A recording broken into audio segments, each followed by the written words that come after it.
Meus irmãos e irmãs, da última vez que eu estive aqui compartilhando com vocês, nós estivemos estudando aqui Números, capítulo 10.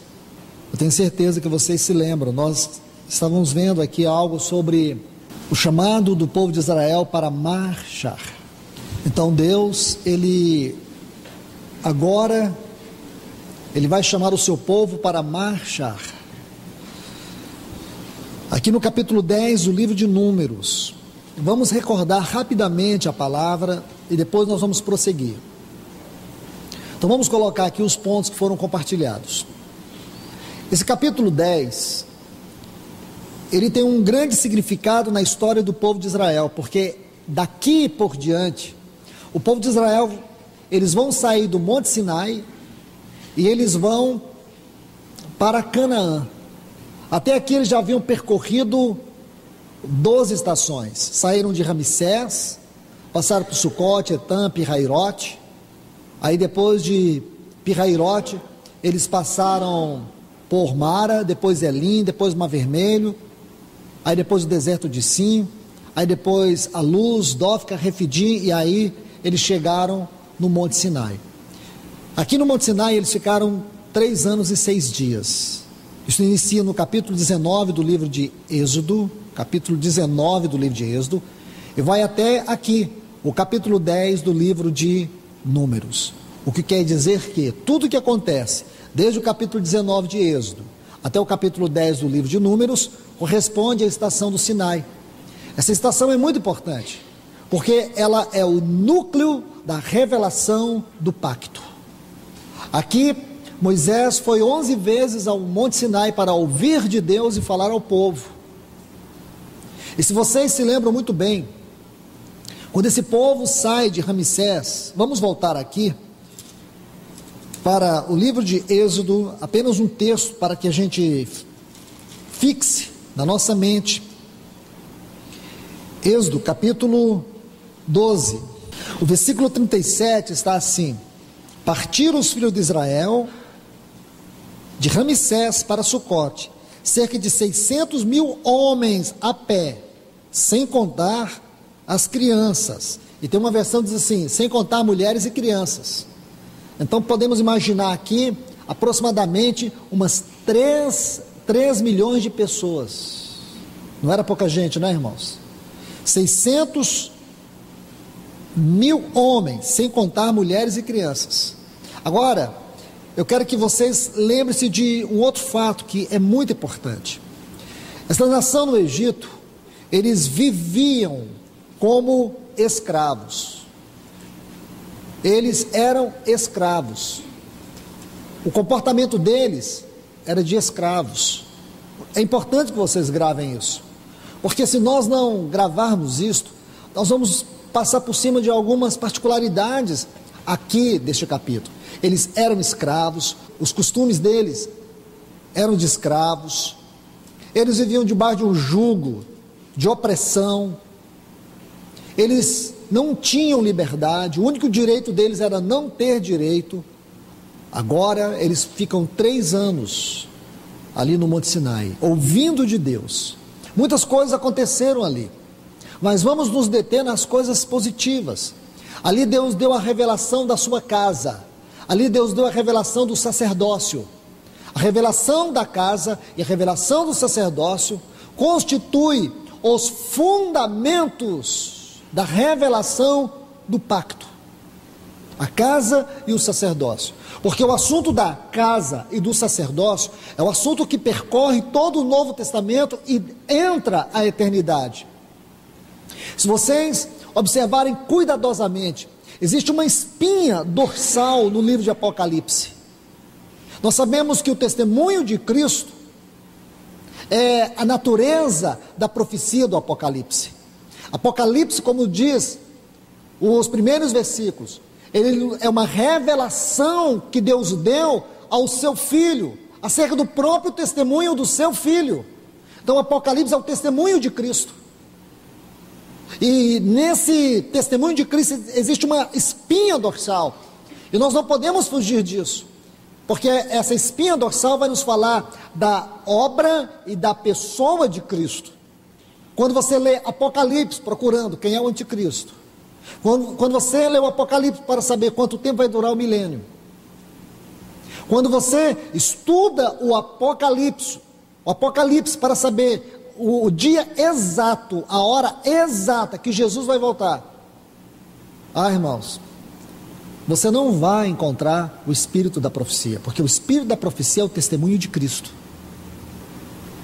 Então vamos ser cuidadosos com a palavra de Deus. Então, queridos irmãos e irmãs, vamos observar que essa espinha dorsal, que percorre todo o livro, vai nos falar da pessoa e obra do Senhor. E o cerne da pessoa e obra de Cristo é justamente a casa e o sacerdócio. Porque nós seremos sacerdotes eternos com Cristo, nesse santuário eterno. A visão do santuário, a visão da casa de Deus como santuário, é uma das glórias da revelação do Apocalipse. E esta visão, ela é amplificada, porque nós vamos ver esta visão de maneira mais profunda nos capítulos 21 e 22, com a Nova Jerusalém. Assunto que nós já estivemos estudando, posso dizer, irmãos, exaustivamente. Então, por favor, vamos observar que nesse núcleo da revelação, Deus traz os fundamentos da casa e do sacerdócio. Agora eles vão sair. Isso que é importante. Depois de terem a visão da casa e do sacerdote, eles vão sair. Só que a maneira como eles vão partir é que tem que chamar a nossa atenção. Porque Deus diz assim no versículo 1 e 2: E o Senhor falou a Moisés, aqui de Números 10, faze 2 trombetas, cada figura aqui é importante, tem o seu lugar na revelação. 2 trombetas de prata, de obra batida as farás, as quais te servirão para convocares a congregação e para fazeres com que se ponham em marcha pelos arraiais. Agora veja comigo aqui, versículos 12 e 13. E os filhos de Israel partiram do deserto do Sinai, segundo a ordem do Senhor, e a nuvem parou no deserto de Parã, e assim partiram pela primeira vez, segundo o mandado do Senhor por meio de Moisés. Agora observe, irmãos, 2 textos grandiosos, 2 textos muito importantes. Primeiro, o versículo 12 vai nos dizer da onde que eles partiram, do Sinai. E depois diz que eles não partiram porque eles queriam, eles partiram segundo a ordem do Senhor. Se você ler o versículo 2 do capítulo 10, diz que estas trombetas, elas tinham o propósito de chamar o povo. Trombetas no Novo Testamento tem um aspecto muito importante, especialmente para nós, porque sabemos que trombetas na Bíblia tem a ver com a voz de Deus, com a voz de Deus. A Bíblia fala que nos últimos tempos Deus enviará 7 trombetas. No capítulo 14 de 1 Coríntios, Paulo diz assim: se a trombeta der um som incerto, quem vai se preparar para a batalha? Está vendo, irmãos? A trombeta, ela tem o seu toque, ela tem a sua medida, ela tem o seu som, e nós precisamos saber qual é o som da trombeta de Deus, porque se nós ouvirmos um som incerto, nós não vamos nos preparar, e podemos perder a hora do Senhor. Isso é muito importante. Em 1 Coríntios 14, Paulo vai falar sobre isso. Se a trombeta der o som incerto, quem se preparará para a batalha? É o versículo 8 do capítulo 14. Agora, irmãos, irmãs, observemos isso com muito cuidado, porque nós estamos vivendo os últimos tempos. A igreja do Senhor, ela tem se deixado levar pelo governo do mundo, pelo sistema do mundo, pelo poder do mundo e pelo poder da carne. A grande maioria dos cristãos estão dormindo de maneira apostata. O que eu tenho visto acerca da igreja, sobre a igreja, com os meus próprios olhos, chega a ser tão desafiador e às vezes desanimador. Se você não tem os olhos na palavra do Senhor, você desanima, você desiste. Os irmãos sabem muito bem que o Senhor tem me aberto portas para viajar por todo o Brasil. Irmãos, eu tenho ficado assustado com o que tenho visto entre os irmãos. Hoje é comum, você sabe uma das práticas comuns no meio das denominações hoje, que os nossos irmãos estão fazendo, os pastores? Tatuagem. Agora é comum pastores fazer tatuagem. Não, eu tô falando, não é de casos que me contaram, não, estou falando de casos que eu conheci. Eles fazem tatuagem, vão lá no Facebook e mostram para os jovens, olha aqui, olha minhas costas, olha, é assim hoje. Eu estive há pouco tempo com um grupo de pastores, e alguns desses, claro, fizeram tatuagem. Você vê eles, que pastores são esses? Para mim são lobos entretendo, são lobos entretendo bodes. Escutaram? Lobos entretendo bodes. É isto, é a única explicação que você tem. É moda. Você senta com eles, eles conversam sobre tudo, menos Deus. Eles perguntam sobre qualquer coisa, menos Deus. São esses pastores que estão pastoreando a igreja. E como que está essa igreja? Eu sei que talvez algumas comunidades, talvez nunca mais eu devo voltar. Não é porque eu sou melhor do que eles, não. Nem um pouco, em nenhum grau. Mas é porque a palavra de Deus tem que falar. E se tem uma coisa que a igreja não quer hoje, é escutar a voz de Deus. Ela quer tudo, ela quer entretenimento, ela quer brincadeira, ela quer programa, mas ela não quer a palavra de Deus. Pergunte para os cristãos, eles sabem quais são os últimos lançamentos do cinema. Não importa se os diretores e os artistas desses filmes sejam homossexuais, sejam ateus, sejam pessoas imorais, não importa, porque a mentalidade hoje é uma mentalidade que está aberta para tudo isso, para todo tipo de promiscuidade, porcaria. Como que as pessoas vão se deter para poder ler o Salmo 23, ler a palavra de Deus? Como, irmãos? Se a mente está intoxicada, você senta com as pessoas numa roda para almoçar, todo mundo está com o prato na mão e o celular na outra. A mente das pessoas estão extremamente aceleradas de informações. Os cientistas dizem que uma criança de 10 anos, ela tem mais informação hoje do que Galileu Galilei tinha no tempo dele. Ele era um cientista. As crianças de hoje, de 10 anos, têm mais informações na sua cabeça do que um cientista que viveu 300, 400, 500 anos atrás. Pensa, irmãos. Pensa. O que está virando a nossa sociedade? O que está virando a igreja? Está na hora da igreja se posicionar como exército do Senhor nesses dias. Então você se lembra, irmãos, que a trombeta vai tocar. A trombeta vai tocar. Se você ouvir, se você não vai ouvir, irmãos, pelo menos hoje você está escutando. Se você está acolhendo é outra coisa. Na quinta-feira eu compartilhei com os irmãos aqui na abertura da palavra sobre a vida de Mateus, quando estudávamos na última parte do crisólito. Veja, irmão, nós já estamos na 7ª pedra, o crisólito. O crisólito. Essa é a 7ª pedra. E eu compartilhei com os irmãos na abertura um texto sobre Zacarias capítulo 7, versículo 13 e 14. Quando Deus vai dizer por que Judá foi levado para o cativeiro. E sabe o que significa Judá ter sido levado para o cativeiro? Significa que aqueles reis foram mortos diante dos seus filhos. Seus filhos foram mortos diante deles. Famílias inteiras foram dilaceradas. Não é simplesmente ter sido levado para o Egito, mas como foram para o Egito? Aí Deus vai dizer assim, sabe por que vocês foram? Eu vou parafrasear. Porque eu enviei o meu profeta, e talvez o Senhor estivesse fazendo referência a Jeremias. Vocês não escutaram o meu profeta, também eu não escutarei as vossas orações.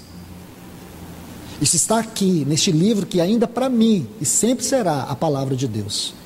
Então Deus está dizendo, se vocês não escutarem a minha voz, também eu não escutarei as vossas orações. Tem dúvida? Leia Zacarias 7. Aí você vai ver, irmãos, é sério. Que chamado nós temos hoje, irmãos? Por que você nasceu nessa geração?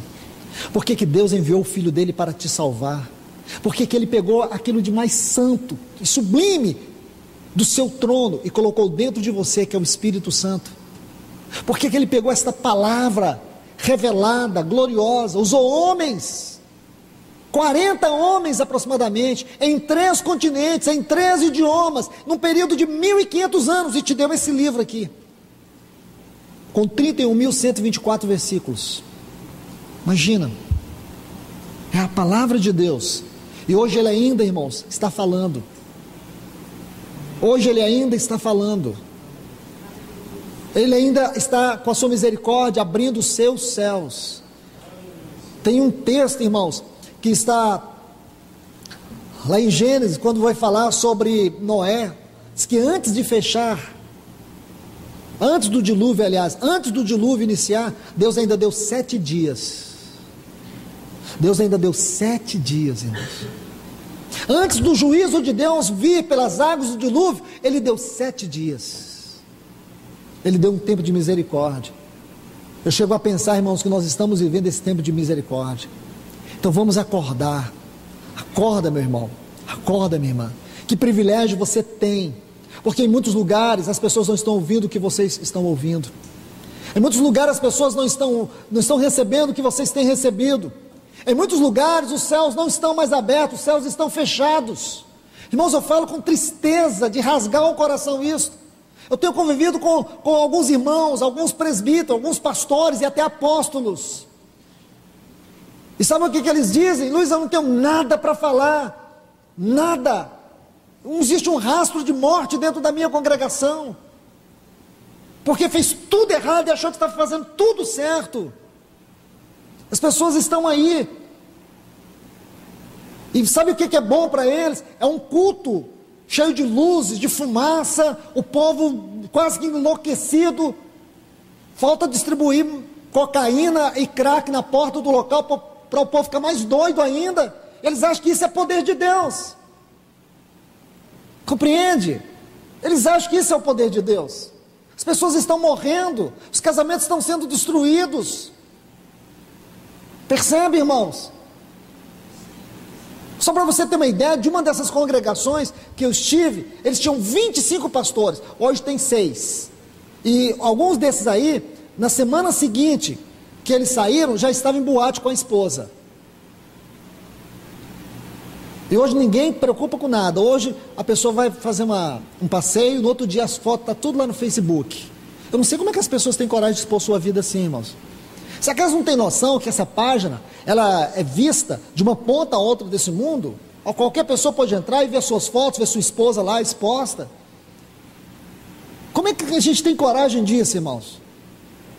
Eu acho que pelo menos uma coisa o Facebook está sendo útil, para mostrar no dia do juízo, do tribunal de Cristo, que os cristãos tinham muito tempo, eles só não souberam usar, conforme a vontade de Deus. Tiveram muito tempo para gastar com a Bíblia, mas gastaram com as coisas mais fúteis desse mundo. Irmãos, vamos acordar, porque Deus não nos colocou aqui para ser uma mera congregação religiosa. Deus nos colocou aqui para sermos o seu exército. Não é hora de andar não, é hora de marchar. Olha o que você vê aqui, Deus deu sua ordem, agora é marchar. Eles não tinham que andar como escravos, eles tinham que andar como exército. Nós somos o exército do Senhor. Queira você ou não, você entrou agora, foi regimentado, alistado pelo Senhor. O Espírito não está aí para adornar você como um pequeno jarro de flor. Não.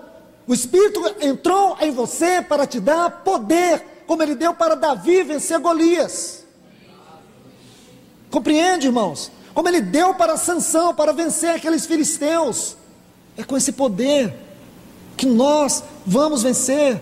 Porque no meu poder, irmãos, na minha força, eu já estou fracassado.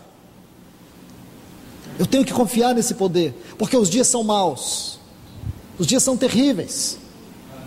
O Senhor diz aqui para eles: assim partiram pela primeira vez. Primeira vez? Ué, eles não tinham partido de Ramsés? Sim, eles partiram de Ramsés, mas ainda eram escravos, tinham um comportamento de escravos. Eles não partiram marchando, é a primeira vez que agora eles vão partir como o Senhor quer.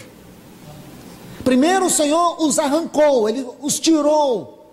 Aquelas 11 estações falam do livramento de Deus. Agora o Senhor os colocou lá no Sinai 3 anos, treinou eles, e agora eles vão partir, não como escravos, não com um comportamento de escravos. O Senhor os colocou para partir como um exército.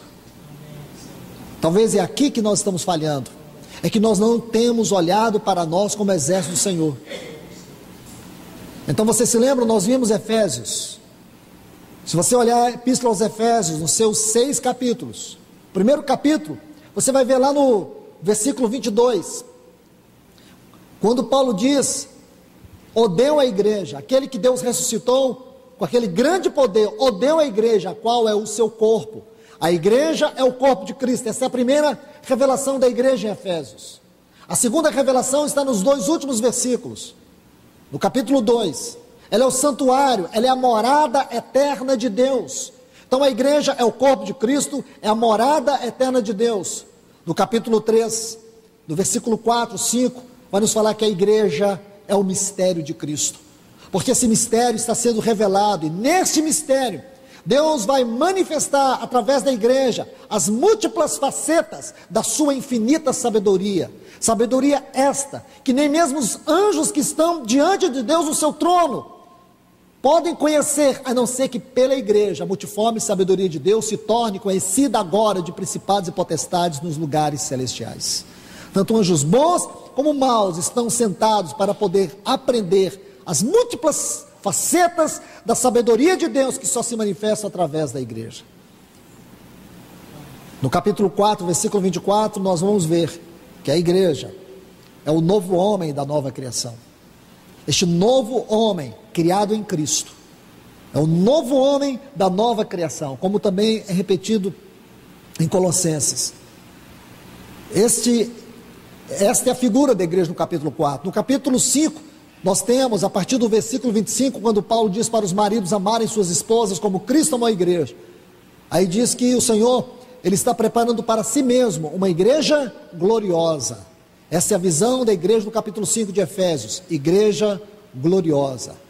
E no capítulo 6, a partir do versículo 10, é aqui que nós vamos nos deter um pouco. Abra suas Bíblias em Efésios 6, 10. Aqui nós vamos ver que a igreja é o exército, é o soldado celestial na terra. Porque será através desse soldado que Deus vai esmagar a cabeça de Satanás. Escute isso, irmãos. Que o Senhor nos guarde pelo seu sangue, que o Senhor nos guarde na sua palavra, que o Senhor nos guarde de todos os lados. Porque essa é uma declaração que Satanás range os dentes quando ele ouve. Ele vai ser esmagado debaixo dos nossos pés. Mas o Senhor, Ele tem que nos guardar, e Ele vai nos guardar. Ele prometeu, e Ele é fiel. E é confiado no sangue de Jesus, é confiado na vitória do Senhor Jesus, que eu e você podemos dizer isso. Porque se eu e você não confiarmos nesse sangue, nós não podemos falar isso. Então veja, o versículo 10 diz: quanto ao mais, meus irmãos, fortalecei-vos no Senhor, isto é, na pessoa do Senhor, e na força do seu poder. Então veja, fortalecer no Senhor e no seu poder. Revesti-vos de toda a armadura de Deus, para que possais estar firmes contra as artimanhas do diabo. Porque nossa luta não é contra carne e sangue, mas contra principados, contra potestades, contra os dominadores deste mundo tenebroso, contra as hostes espirituais da maldade nas regiões celestes. Portanto, tomai toda a armadura de Deus, para que possais resistir no dia mau. E havendo feito tudo, permaneceis firmes. Atente, irmãos, por favor. Veja quantas vezes Paulo vai dar ênfase em algo muito importante aqui. Primeiro ele diz: fortalecei-vos no Senhor. Versículo 10, versículo 11, revesti-vos de toda a armadura de Deus. Versículo 13, tomai toda a armadura de Deus. Estão vendo aqui, irmãos, 3 vezes. Por que 3 vezes? Porque Paulo exagera nessa exortação. Porque a guerra é séria. Porque nesta guerra, eu e você já perdemos muitas batalhas. Quantas batalhas nós já perdemos? Quantas vezes fracassamos? Quantas vezes falhamos? Quantas vezes o inimigo tripudiou sobre nós? Quantas vezes? Ou tem alguém aqui que pode dizer, irmão, o inimigo nunca me derrotou em uma área da minha vida? Ah, irmão, se estiver aqui eu quero andar só atrás de você. Aonde você for eu vou atrás. Você deve ser um grande escudo. Eu creio que ninguém, irmãos. Por isso que ele diz para nós 3 vezes: fortalecei-vos no Senhor, na força do seu poder, revesti-vos de toda a armadura de Deus, tomai toda a armadura de Deus. Por que tanta insistência? Porque a guerra é séria. Nosso inimigo, ele é terrivelmente mais poderoso e mais astuto do que nós. Humanamente falando, eu e você não temos a menor chance. Humanamente falando, eu e você não temos a menor condição. Nós não somos páreos para ele. O seu poder é muito maior do que o nosso. Como nós podemos vencê-lo? Como? Nós só podemos vencê-lo se nós permanecermos na luta, se nós não abaixarmos as nossas armas. Aqui tem detalhes. Vamos ver se a gente consegue capturar os detalhes. Veja, quando Paulo diz assim no versículo 12, porque não temos de lutar contra carne e sangue. Aí ele vai dizer, temos que lutar contra principados e potestades. Então temos que lutar. Não é contra carne e sangue, mas nós temos que lutar. Eu quero que você observe essa palavra lutar. Vem comigo aqui, Romanos capítulo 15, porque nós vamos encontrar o mesmo termo. Romanos 15. E ele vai servir como uma excelente base para nós. Como é que nós temos que lutar? Depois nós vamos ver mais sobre os detalhes das nossas armas, talvez não hoje, mas quando o Senhor permitir. Ele está assim, Romanos 15, 30. Rogo-vos, irmãos, por nosso Senhor Jesus Cristo, e pelo amor do Espírito, que luteis juntamente comigo em vossas orações a Deus, ou que luteis com vossas orações a Deus por mim, luteis. Está vendo aqui? Essa palavra luteis, ela vem de 2 vocábulos no texto original. O primeiro é uma preposição, e depois uma palavra, preposição com. A tradução dessa preposição é com. E a outra palavra que está ligada a esta preposição, que forma toda a palavra no texto original, é a palavra agonizar. Estão vendo? Agonizar. Agonizar com. Então Paulo está dizendo assim, irmãos, agonizem comigo diante de Deus, ou agonize por mim diante de Deus. Paulo está dizendo, irmãos, lute por mim diante de Deus. Porque nossas orações não têm sido uma luta, irmãos, tem sido muitas vezes desabafo. Nós não sabemos o que é oração, nossas orações não nos levam a agonizar. Nossas orações só nos constrangem a pedir o que nós queremos. Irmãos, será que nós conhecemos essa luta, essa batalha em oração? Por que passamos por tantos problemas? Por quê? Bom, nós passamos por causa de pecados, já falei isso muitas vezes, Deus quer nos levar ao arrependimento. Passamos também por causa do nosso ego, Deus quer nos levar ao quebrantamento, mas passamos por Cristo, e eu creio que Paulo está falando aqui justamente isso. Eu creio que é esse o ponto, irmãos, porque se você reconhece que você está com uma vida tomada por uma escravidão de pecado, vai a Deus, ou vá a Deus e arrependa-se, busque arrependimento no seu coração, não brinque com o seu pecado. Pecado não pode ser brinquedo na nossa vida, porque você pode se sentir livre para cometer os seus pecados, mas você vai ser escravo das suas consequências. Então não estou falando disso, estou falando que Paulo chama aqueles irmãos, lutem a Deus por minha causa, vamos batalhar. E que batalha nós estamos envolvidos, irmãos? A batalha da oração. Se você não sabe o que é isso, peça a quem sabe, e ele vai te ajudar, o Espírito Santo. Lembra, irmãos, Romanos 8:26 diz assim: porque não sabemos orar como convém. Porque nossas orações muitas vezes não são convenientes, são inconvenientes. A coisa é muito mais séria, a gente está orando pelo trivial. A coisa é muito mais profunda e você está orando só vendo o que você quer ver. Mas por que você não fala: Senhor, mostra-me, revela-me? E Ele vai me revelar. Ele vai te dar um sonho, Ele vai te dar uma palavra, Ele vai colocar circunstância, mas que Ele vai abrir os teus olhos, Ele vai. Porque Deus não é Deus de confusão. Deus é o Deus da revelação.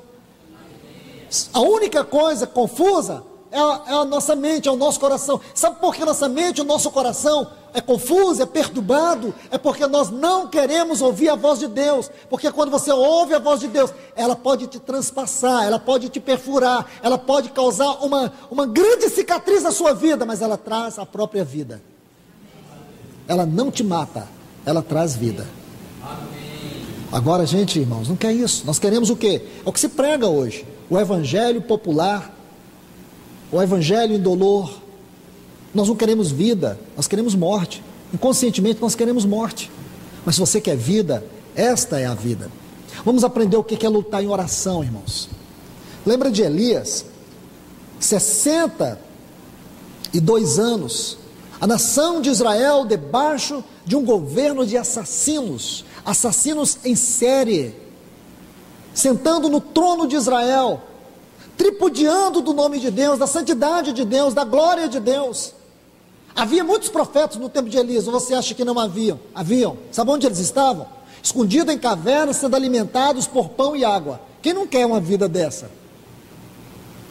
Qual profeta que não gostaria hoje de estar acomodado, sem luta nenhuma, sem problema nenhum, só comendo e bebendo? Quem não gostaria de uma vida dessa? O nome de Deus está exposto lá fora ao ridículo, ao opróbrio, à vergonha. Falar que você é um cristão nessa nação é vergonha. Porque quando você falar que você é um cristão, eles vão dizer que a fulana também é. O fulano também é. Entende? Evangélico hoje é pejorativo nessa nação. Nós não temos mais que falar que somos nada. Nós temos que deixar que o testemunho fala quem somos nós. Como Elias chegou, disse para Acabe: tão certo como vive o Senhor, que sobre a minha palavra não vai chover. É esse tipo de gente que Deus está chamando, irmãos. Ele diz: o Deus em cuja presença eu ando. Nós temos que ser uma geração marcada pela presença de Deus na nossa vida, irmãos. Compreende?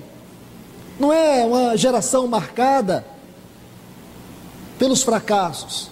Chega disso, irmãos. Chega de ficarmos caminhando fora, caminhando a ermo. Vamos voltar para o centro do Senhor. O Senhor te colocou nessa geração. Você poderia ter nascido há 500 anos atrás. Ele te chamou agora.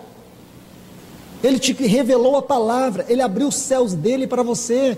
Ele pegou o seu nome, escreveu no livro santo da glória dele. Ele deu o filho dele por você.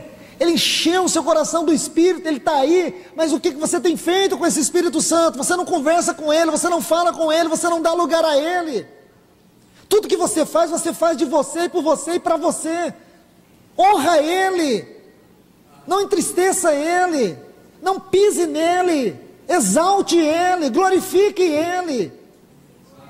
Em todas as coisas, vamos honrar esta pessoa que habita dentro de nós, que está agora fazendo em mim e em você uma obra tão santa, tão grande como foi aquela obra que Cristo fez na cruz do Calvário. Ele não é em nada inferior ao Senhor Jesus, nem na sua pessoa e nem na sua obra. Ele está aí. Você acha que Deus fez tudo isso para nada? Para amanhã você perder o reino?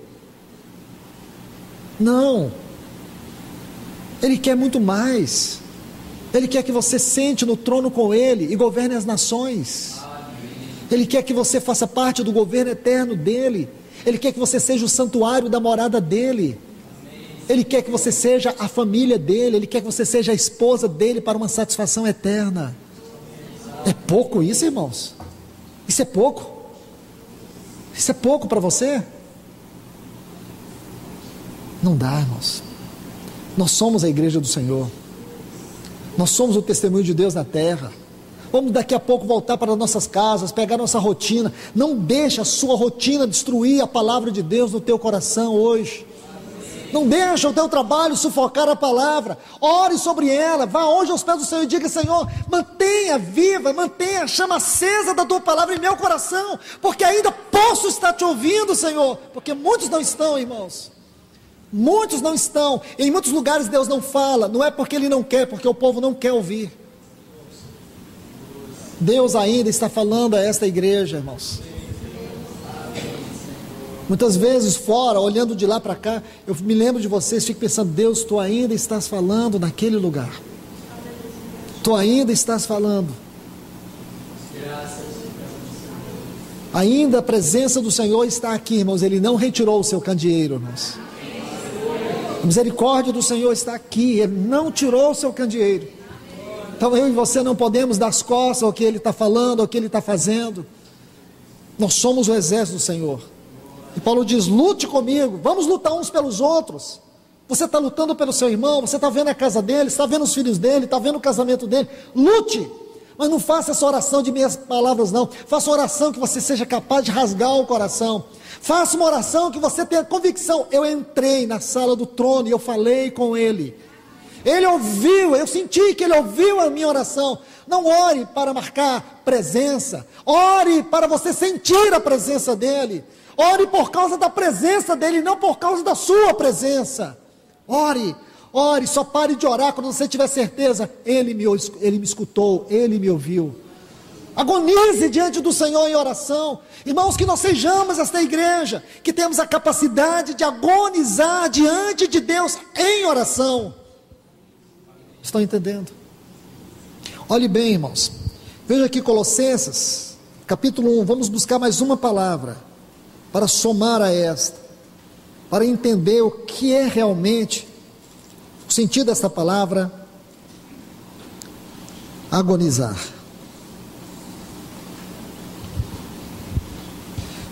Colossenses, capítulo 1, e o versículo 29. Paulo está dizendo assim, no 28, se você observar, é tanta coisa aqui, mas vamos tentar sintetizar para a gente não perder muito foco. Ele diz assim: aqui anunciamos, admoestando a todo homem, ensinando, veja, ensinando, admoestando, anunciando a todo homem em toda sabedoria. Com qual propósito, irmãos? Com qual propósito a palavra de Deus tem que ser pregada, tem que ser anunciada, tem que ser ensinada? Para que todo homem seja perfeito. A palavra perfeito, irmãos, nunca fala de uma vida sem pecado. A palavra perfeita fala de amadurecimento, fala de maturidade. O objetivo é que nós sejamos maduros. Aí diz assim: apresentar todo homem maduro em Cristo, para o qual também trabalho. Então todo o trabalho de Paulo, anunciando, admoestando, ensinando, era lutando segundo a força dele, a qual atua poderosamente em mim. Então nós não apenas lutamos em oração, de maneira que nós chegamos a agonizar, nós lutamos também. É uma grande batalha, mas é a batalha do ensino, é a batalha da admoestação, é a batalha de proclamar, admoestar e ensinar a palavra. Isso é uma luta, irmãos. Eu quero falar aqui especialmente para as professoras das crianças, para os irmãos que têm sido usados pelo Senhor nesse púlpito, para todos nós, para você, meu irmão, minha irmã, lá no seu trabalho, seja aonde for, lá aonde você está, aonde o Senhor tem te usado.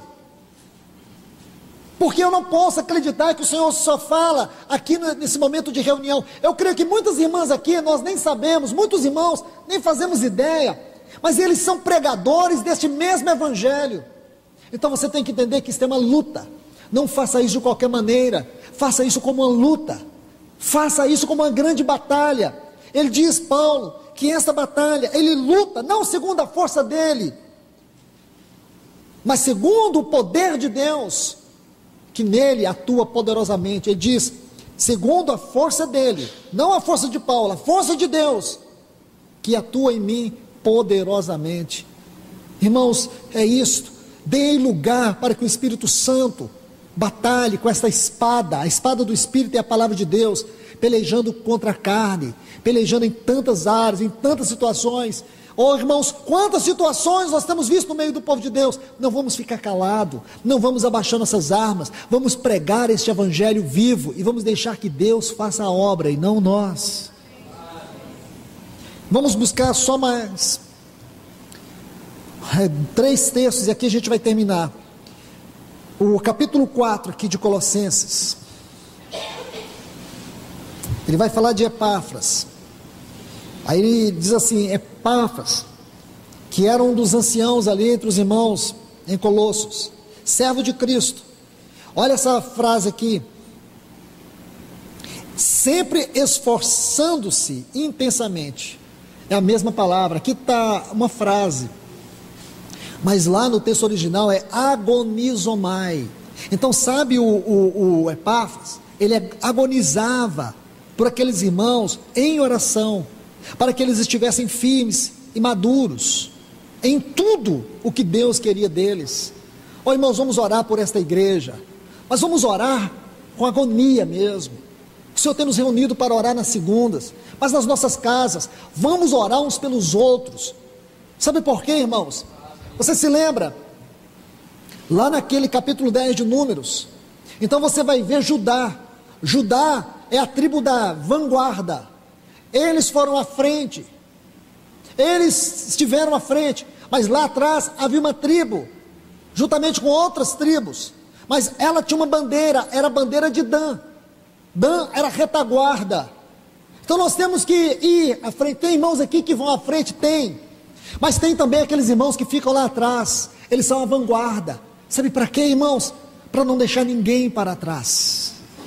Olhe ao seu lado, tente ver na casa dos irmãos, dos filhos, dos cônjuges, veja quantos estão ficando para trás. Então vamos orar, vamos rogar por eles, para que eles não fiquem para trás. Nós não vamos deixar ninguém para trás. Quando a trombeta, a última trombeta tocar, e o Senhor nos tirar dessa terra, nós possamos olhar uns para os outros, e dizer assim: graças a Deus, a retaguarda não falhou, a vanguarda foi à frente, a retaguarda não falhou, todos estamos aqui, graças ao Senhor. Que alegria será para nós, irmãos, olharmos e ver os filhos dos nossos irmãos, ver os cônjuges, ver todos naquele santo dia. Oh, irmãos, imagine como será a nossa alegria diante do tribunal de Cristo. Agora imagine, irmãos, se nós falharmos, o Senhor vai ter que limpar dos nossos olhos todas as lágrimas, porque se Ele não limpar, nós vamos ter uma eternidade toda para chorar amargamente, irmãos, amargamente, porque nós deixamos muitos para trás. E hoje o Senhor está falando claro, em alto e bom som a esta igreja: não deixe ninguém para trás. Tente, coloque no seu caderno o nome dos filhos dos irmãos, dos cônjuges, coloque aí, ore cada dia por eles, cada dia. Eu ouço muitos irmãos aqui falando que estão orando por certas pessoas. Que lindo é isso, irmãos. Vamos continuar orando. Nós somos o exército do Senhor. O inimigo, irmãos, é mais poderoso do que nós, só que tem um porém: ele já foi vencido pelo nosso general. O nosso general venceu, o nosso general tripudiou sobre ele lá na cruz do Calvário, e ele nos colocou na sua vitória. A vitória dele é a nossa vitória. Deus nos leva no triunfo da vitória de Cristo Jesus. Na nossa força nós já estamos derrotados, mas na força de Cristo nós somos mais que vencedores. Então olhe para isso, irmãos. Deixe-me colocar os últimos 2 textos. 1 Timóteo, capítulo 6, versículo 12. Somente essa frase: combate o bom combate da fé. Segunda epístola de Timóteo, capítulo 4, e o versículo 7. Combati o bom combate, acabei a carreira, guardei a fé. Nesses 2 textos, a palavra combate é a mesma palavra, agonizomai. Então, no primeiro texto, Paulo está dizendo: irmãos, agonizem, lutem. No último texto ele diz: eu lutei, porque agora tinha chegado ao seu fim. Ele diz: eu terminei a carreira. Então, irmãos, vamos terminar a carreira. Escute isso: vamos terminar esta carreira, mas tendo combatido o bom combate. Vamos lutar, é o combate da fé. A Bíblia diz assim: esta é a vitória que vence o mundo, a vossa fé. Deixe que a palavra de Deus alimente a tua fé, para que você possa lutar com força e com graça. Então, essa é uma parte muito importante que eu quero deixar com vocês hoje, sobre esse maravilhoso estudo aqui, do livro de Números, capítulo 10. A igreja como o exército de Deus, ela tem esta figura, ela tem essa posição, e nós precisamos, em nome de Jesus, manter firmes. A exortação do Senhor para nós hoje: venhamos manter firme a nossa posição. Não vamos retroceder, irmãos. Nós não somos daqueles que retrocedem. Nós não podemos retroceder. Nós temos que avançar. Temos que prosseguir. Lá na sua casa você tem grandes problemas. No seu trabalho, na sua vida, você tem muitos problemas. Eles fazem parte dessa luta. Não abaixe as tuas armas. Você deve ter grandes batalhas no seu casamento. Não abaixe as suas armas. Você tem grandes batalhas com seus filhos. Não abaixe as suas armas. Você deve ter batalhas com outras pessoas. Não abaixe as suas armas. Elas são armas espirituais, são armas poderosas em Deus, para destruir altivez, fortaleza e tudo que se levanta contra o conhecimento do Senhor. Vamos permanecer firmes, irmãos. Vamos sair dessa melancolia. Vamos sair dessa indiferença, dessa letargia. Fracos nós somos. Mas o que Paulo diz em 2 Coríntios 12? Que o poder de Deus se aperfeiçoa na nossa fraqueza. Reconhece que você não consegue. Reconhece que você não tem capacidade. Reconhece. Agora se submeta àquele que tem. Coloque-se na palavra de Deus. Coloque-se na direção do Espírito.